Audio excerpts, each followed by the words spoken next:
Jar में ढाल देता था। कुछ दिनों तक मोहन की बनाई हुई मिट्टी की परी गांव में बहुत बिकी, लेकिन कुछ दिन बाद गांव के लोगों ने मोहन के मिट्टी की परी को खरीदना बंद कर दिया। लेकिन मोहन ने मिट्टी की परी को बनाना चालू रखा। एक दिन मुखिया मोहन के पास आकर उसका मजाक उड़ाते हुए बोला, मोहन, तुम्हें क्या लगता है कि तुम्हारी बनाई हुई ये मिट्टी की परी तुम्हें अमीर बना देगी?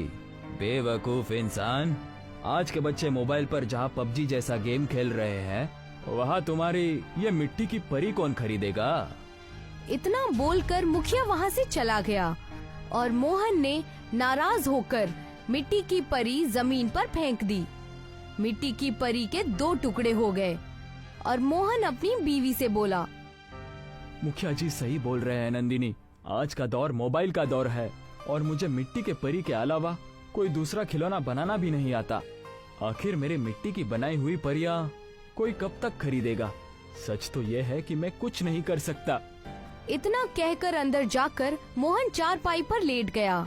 आधी रात हो चुकी थी, मगर उसकी आंखों से नींद कोसों दूर थी कि तभी मोहन को बाहर किसी के चलने फिरने की आवाजें सुनाई दी।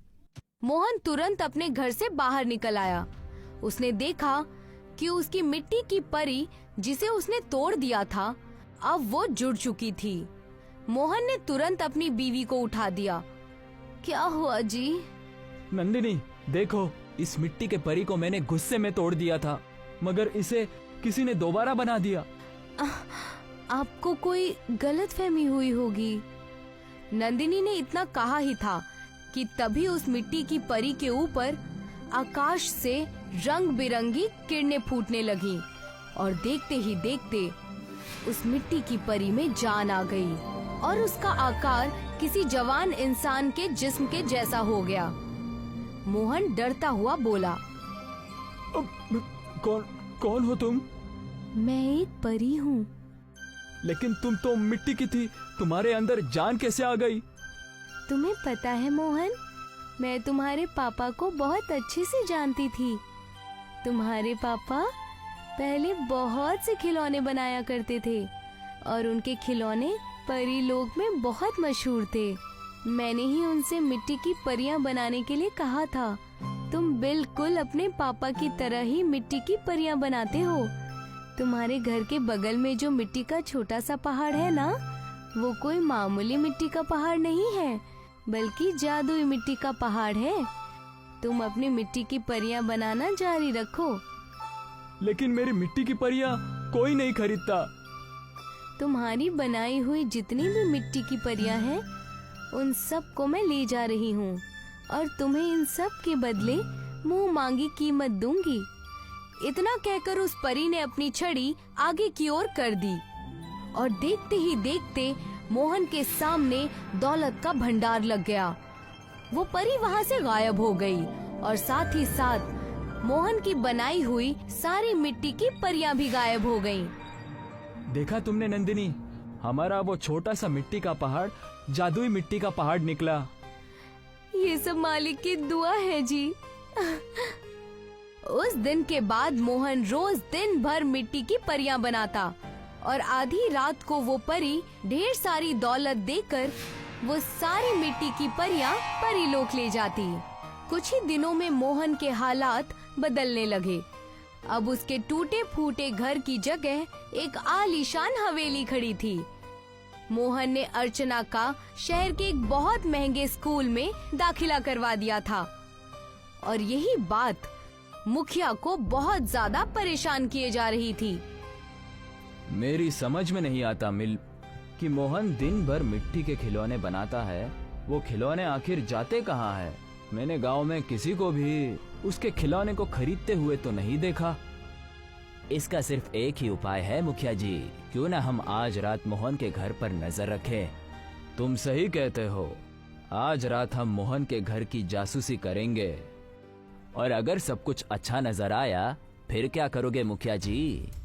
तो आज रात मोहन को भी उसके पापा की तरह मार दूंगा और उसकी बीवी का किस्सा भी खत्म कर दूंगा। मेरे आगे पीछे घूमने वाला सड़क छाप मोहन मेरी बराबरी करेगा। मुखिया बुरी नियत लेकर उस रात मोहन के घर की जासूसी करने लगा।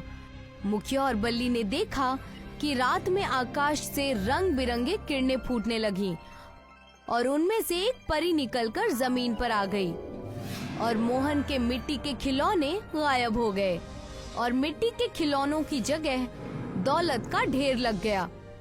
बल्ली धीरे से मुखिया से बोला, मुखिया जी, ये तो हकीकत की परी लगती है। इसने ही मोहन को बहुत सारा धन दिया है। बल्ली, मैंने अब अपना इरादा बदल लिया है। अब मैं मोहन और उसकी पत्नी को नहीं, बल्कि इस परी का ही किस्सा खत्म कर दूंगा। अरे परी कोई इंसान नहीं होती। मेरी बात मानिए तो यहाँ से उल्टे कदम वापस चलिए। इसी में हम दोनों की भलाई है। तो तुम चले जाओ। तुम एक नंबर के डरपोक हो, मगर मैं तुम्हारे जैसा डरपोक नहीं हूँ। इतना कहकर मुखिया गुस्सा होकर उस परी के सामने खड़ा हो गया और उसने बंदूक से परी के ऊपर फायर कर दी, मगर बंदूक की गोली परी के जिस्म से टकराते ही जमीन पर गिर जाती है। ये देखकर मुखिया बुरी तरह से डर गया। तुम्हारा साथी होशियार निकला और वो तुम्हारा साथ छोड़कर भाग गया। मैंने तुमसे बड़ा बेवकूफ इस धरती लोक पर कभी नहीं देखा। मुझे क्षमा कर दीजिए परी जी। नहीं, तुम माफी के लायक नहीं हो। तुम्हारी सजा यही है कि तुम भी अब जिंदगी भर मिट्टी के ही बनकर रह जाओगे। परी ने अपनी छड़ी मुखिया के आगे कर दी और मुखिया कुछ ही पलों में मिट्टी की मूर्ति में बदल गया।